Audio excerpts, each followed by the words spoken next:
Every society in history, from the Roman Empire to the Soviet Union, has collapsed for the same reasons. America is next, and I'm afraid this collapse will happen sooner than most people think. You see, there are 5 stages of civilization collapse. America is currently in stage 4. What comes next will not be pretty, but there are specific actions you can take to not only prepare for the carnage, but to actually protect yourself and secure your place as one of the haves instead of the have-nots. Now, this is not hyperbole. It is not wild speculation. I am not a doom and gloomer. This is a historical timeline, a series of events that have led to societal collapse 100% of the time for more than 3,000 years. You see, the situation we find ourselves in today, with rising debt, currency devaluation, high inflation, and erosion of faith in government, is not a new one. Societies have faced the same circumstances dozens and dozens of times, all for the exact same reasons and all with the exact same result. The picture could not be clearer. The only question is whether or not you will be prepared. So here are the 5 stages of civilization collapse. Stage 1, expanding public spending. Stage 2, currency debasement, followed by the onset of inflation, hyperinflation and loss of trust, which is where we're entering now, and economic and social collapse. So let's start at the beginning. Stage 1, expanding public spending. Now, this initial stage of decline typically involves a state, a government, spending beyond its means. We all know we're there. This can be triggered by ambitious military campaigns, as it was back in the age of the Roman Empire. It could be, today it's more on entitlement programs like Medicare and Social Security. Large spending obligations our politicians have made that can no longer be met. Next is currency debasement. So what governments do to fund its deficits without raising the taxes is resort to manipulating its currency. China is one of the worst offenders, but we do it all the same. In pre-modern societies, back in the days of the Roman Empire, their main currency was the Roman denarius.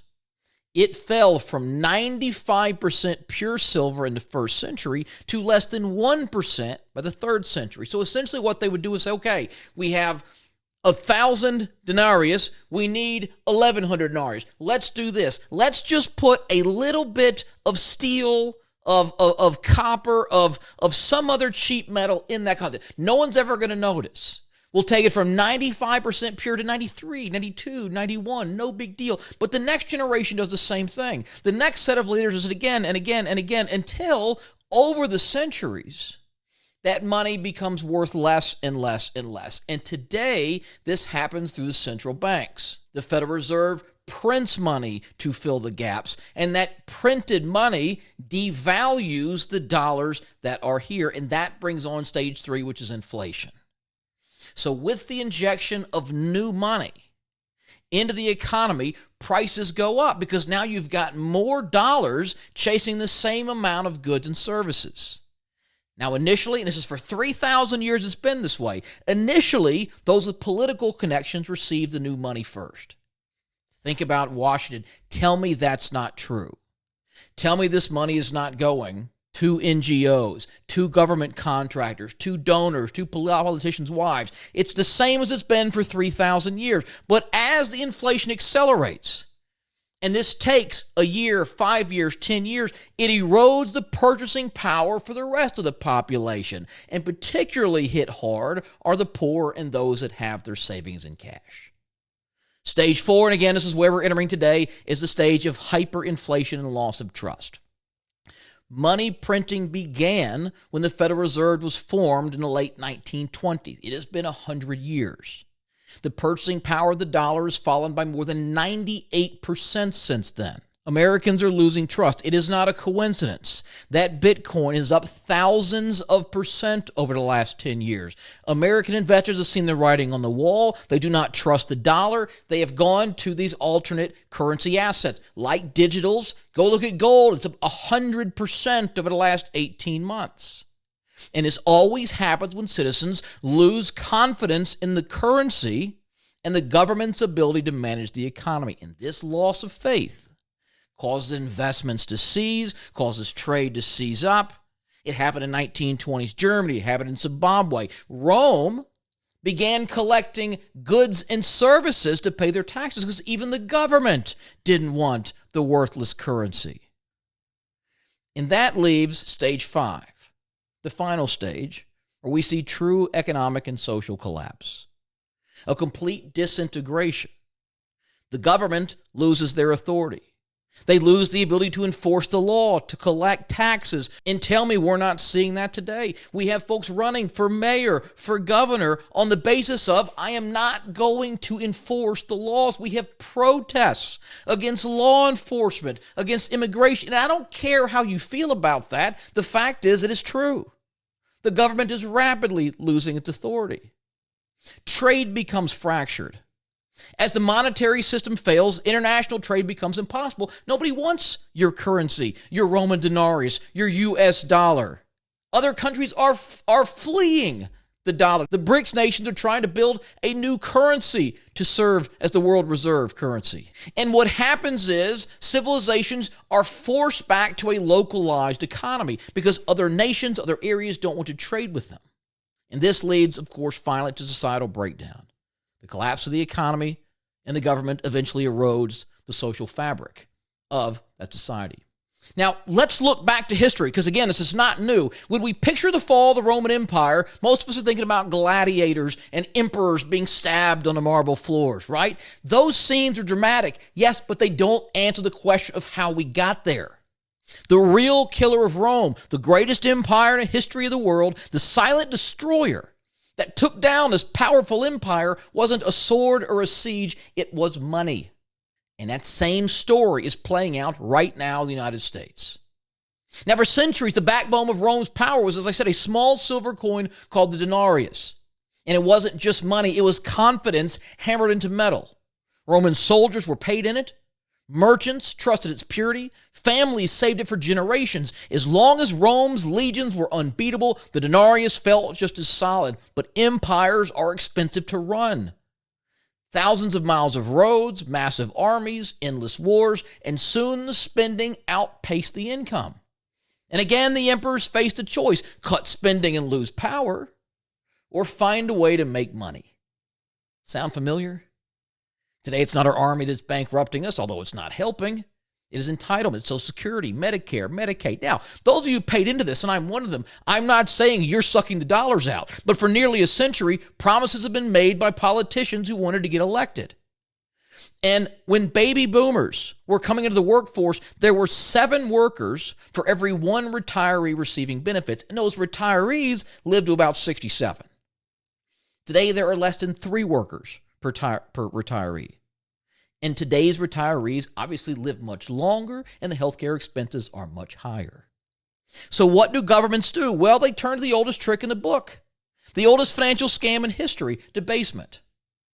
They don't have enough silver, they water it down. We don't have enough dollars, we print more. In the case of the Roman Empire, the denarius went from being 95% pure silver under Nero down to about 5% silver of the 3rd century. Basically a giant bronze slug with a thin silver coating that you could wipe off with your hand. And what happens when the public realizes their money is fake? What happens when they realize the dollar is worthless paper? Prices explode. Confidence collapses. A loaf of bread that costs 1 coin costs 100. Soldiers riot, merchants refuse payment, the entire economy breaks down. America's denarius, of course, is the U.S. dollar. And in 1971, President Nixon did the same thing Emperor Nero did. He severed the dollar's link to gold. And from that day forward, U.S. money was backed by nothing but trust. And that trust has been quietly decaying for 50 years. Back then, a single dollar had real purchasing power.